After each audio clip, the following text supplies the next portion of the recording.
And that's why we come to tell you, your tomorrow is not going to die. Yes. It will be fulfilled. Yes. It will come to pass. Yes. It will be revealed. Yes. It will be manifest. Yes, sir. It will come to pass. These are the words that Paul was saying to the sailors that were with him. He was saying, guys, we've hit a bad patch. We've gone through some tough times. But you know what? It's not going to end here. It's not going to end here. God is on our side. Yes. Pastor Charlie. Praise the Lord. But the first thing that we want to share this morning is the fact that we ought not to give up. Hallelujah. We see this in the life of Paul, even in this story that we just read. Paul is telling these guys, it might have been a bad one. We have hit the disaster, but we're not going to die. No, we're not. I received an instruction. I love that. He says, I got a visitation from the Lord. The angel of the Lord came to me in the night and he told me, I'm not going to die until I reach Caesar. I'm not going to die, therefore I'm not giving up. Hallelujah. I'm not giving up on the story that God has said and has begun on my life.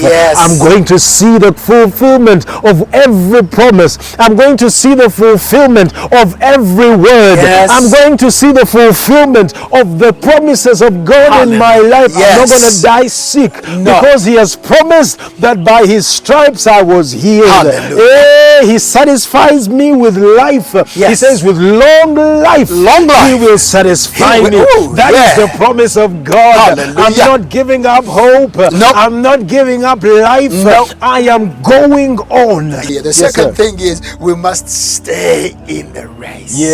Stay in the fight. You know, the devil wants to put you on the sidelines and tell you to take a break and take a time out for the rest of your life and relegate you to the sideline. But we come to declare today, stay in the fight. Stay in the fight. Stay in the race. Stay in the race. Stay in the ring. Stay in I the know ring. it is explosive in there. I know there's fireworks in there. Yes, sir. I know you have been hit left, right, and center, and you feel like you've been knocked out way too many times. Yes, sir. But Yes, I come sir. to declare to you, in the name of stay Jesus. in the fight. Stay in the fight. This thing is 10 rounds. This is only round one. Yes. You've hit the deck, you've hit the canvas. The Yes, devil sir. got you with an uppercut, but the Lord is your strength. The Lord is your glory strength. and the lifter up of your head. Yes. He is your bulwark. Yes. He is your garrison. Yes. He is your fortress. Yes. As long as you keep trust in God, you will rise again. You will rise and you will again. keep fighting. Yes. You will stand again and you will keep fighting. Keep in the fight. Keep in the fight. dance. Keep Keep there. in the ring. Keep Stay there. in there, child of God. Yes. Stay in there. Yes. Don't let anybody cause you to check out. Not now. Not now. Not here. Not here. Not today. Not today. You are not quitting. You're staying in the that fight. Yes. In Jesus' name. Glory to Brings us God. to the third thing. Yes, sir. We stay in the fight. We don't give up because we live for something bigger than us. Hallelujah. Tell me about that. Yeah. How do you live for something bigger than you? And how does that motivate you to embrace the tomorrow that God has for you? You see, understanding that, Bishop, is very important, because sometimes the thing that is bigger than you is what got you there in the first place. Hallelujah. So you're not there on your own, You're not there because on your you are own. there, and like we've been saying, you're here on a purpose. Yes. You're here on a mission. Yes. This is bigger than you. It's bigger than you. Don't belittle, because some people misunderstand this.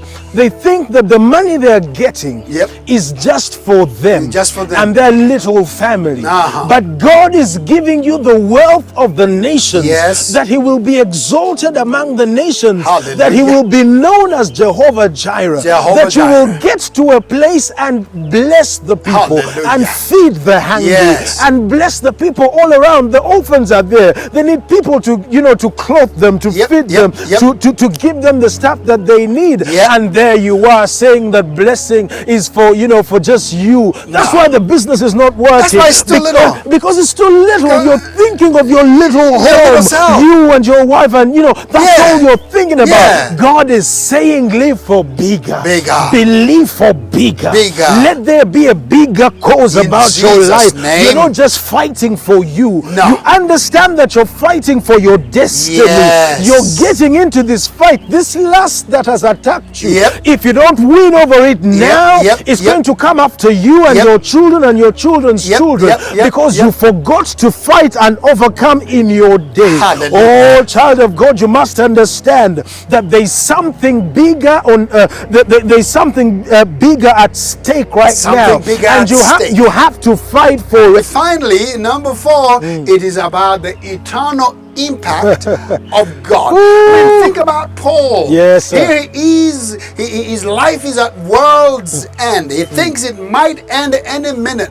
And God says, you know what, Paul? It's not going to end now. Matter of fact, it is only beginning right now. Not only are you going to get to Caesar and preach the gospel under him, but through your life, the things I'm going to do in you are going to reach generation after generation after generation. Just imagine Paul. He thinks he's writing a letter to a friend, telling him to forgive someone, his slave, and he's saying, just forgive the guy. But what Paul doesn't realize, this is an eternal work. Through those 7 chapters, those 7 verses of that little book, God is now giving the mandate throughout eternity for how people should treat slaves and how people should treat other people and other servants. Paul thinks it's just about Onesimus and Philemon. God says, no, forget Philemon, forget Onesimus. What I'm doing is way bigger. I'm talking to you, child of God. You think it's about you meeting up with this woman and getting started? You don't understand. Through you, God is raising a godly generation. He's thinking about 200 years from now. If the Lord tarry, what God is doing with you is not about next week. It's not about next month. It is an eternal work. You don't understand it. But the man that you're influencing for the kingdom of God, once he comes into the kingdom, there is an eternal work.